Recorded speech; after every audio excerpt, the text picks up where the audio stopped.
Hello and welcome. Why talking isn't always enough and what actually helps you to heal. So today I want to start this with asking you this question. And I know most of us are overloaded with information. We don't even need more concepts. We just need clarity. So today I want you to understand why talking about painful experience can sometimes make you feel worse and your nervous system actually needs first to regulate and non-verbal approaches that can you support and feel safer. So if you ever left a conversation feeling more anxious and more tense and more exhausted, even when the person you spoke were politely correct and was kind, um, what happens with you? So my name is Valerie. I'm a transpersonal art therapist and the founder of Active Kreative. I work with people who are navigating stress, trauma, major life changes, displacement, identity loss, and emotional overload, which is so common for everyone in this moment, including communities impacted by the war. And the reason I have created Active Kreative is simple, is I just kept seeing that the words aren't always a doorway. Sometimes words are helpful and sometimes they're not the first step to go to. So why talking can make it even worse? Let's start with something very simple. Have you ever told someone a story about something very stressful that happened in your life and you notice your body react while you are speaking? You start feeling the chest gets tight, your throat closes, the jaw starts cleansing, your heart speeds up, your shoulders starts rising and clenching, and you might feel the heat or even numbness in your body. And what happens, it's not overreacting, it's the nervous system doing its job because it has experienced something traumatic. So your nervous system doesn't respond only to what happened right now. It is responding to what felt real inside of you, that memories, the images, the emotional threat, the sensation that you felt during that moment.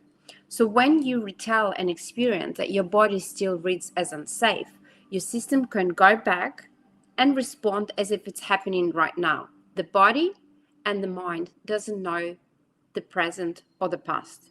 This is why sometimes people leave talk therapy sessions feeling raw and flooded with more emotions, not because talk therapy is bad or it doesn't help you. It can be life-changing because you are re-experiencing, re-traumatizing yourself by just talking about these problems. And because some of people, the body is more sensitive to the subject and the body needs a different sequence. So one of the most important ideas that I want to share today is for many people, healing work better in safety first, regulation, and then creating an outcome, creating a meaningful thread. We often try to do it the opposite way. We're trying to find the meaning, then story, and then create a safety. But safety is not a concept. It's the body that feels it. When your nervous system feels safe enough, your mind can start reflecting. You can connect the dots. You can make sense of things. You can start speaking and seeing clearly and getting a lot of insights. And you feel without drowning yourself in that emotions. And when your nervous system feels unsafe, the brain isn't prioritizing insights. It prioritizing to survive. So when you go into that survival mode, there's no expansion, there's no outcomes, there's no insights. So if you've ever thought, I know what I need to do, but I can't do it. I understand why I'm like this.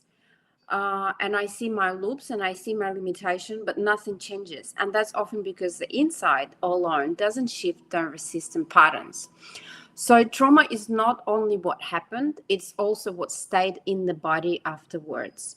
It comes up for you as out of nowhere panic attacks, overthinking loops and thoughts, hypervigilance, startle response when you have blocked of your throat. Sometimes it's just difficulty sleeping and feeling just unsafe in your body and emotionally overwhelmed. And when people are carrying that, asking them, just talk about it, just tell me what's happening, can be impossible.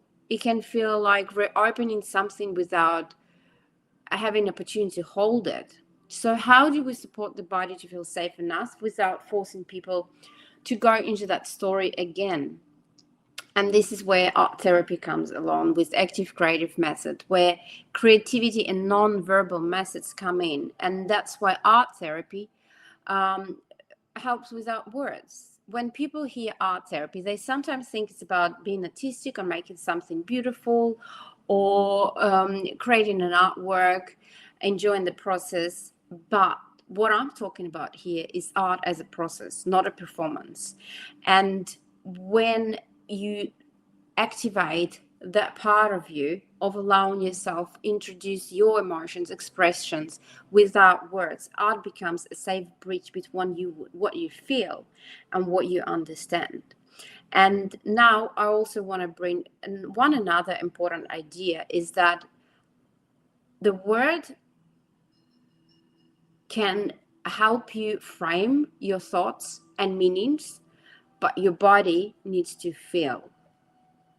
And sometimes what you carry is not only a memory, it's a deep imprint you. It's an imprint that comes up an ancestral pattern. And sometimes what you need isn't only analyzing it, but to integrate.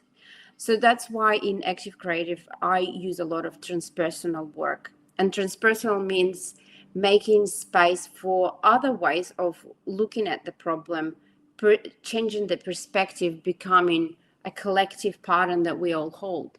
So one important thing is give yourself a go. Try art therapy for understanding yourself, and you don't need to force yourself into anything. If you feel like talking doesn't help you, you don't need to revive everything again to heal. And you are allowed to heal the way that feels safe for you, gentle and real. And sometimes it's a moment when your body says, okay, I'm here, I'm ready to explore it. And going through the depths of the breath and feeling your body into emotions, into your nervous system release anything that needs to come out without explanation, without meaning behind it, without putting the whole story together for your mind to fix it. You can live through it. You can work with lines, we can work with color, you can work with symbols and structures that will help the mind to experience it. And the thing is, the body and the mind doesn't understand the difference between the piece of paper where you express it all or the lived experience. It's for the mind, it's all the same. The structure that helps people to regulate and integrate doesn't have to be a real experienced work. It could be just a piece of paper and a time where you can release everything that comes through, because art as a frequency, it means that you can go deep into feeling, seeing, and shaping up your internal state into something meaningful for you. And you're not here to prove anything for anyone. So reach out to me, ask more about art therapy. How does art help you rather than talk? And I'm here to support you along this journey, especially if there's anything you want. You can join our online streams if you anywhere in the world, and you can join in person and one-on-one to explore what's happening with you, and I can guide you through it.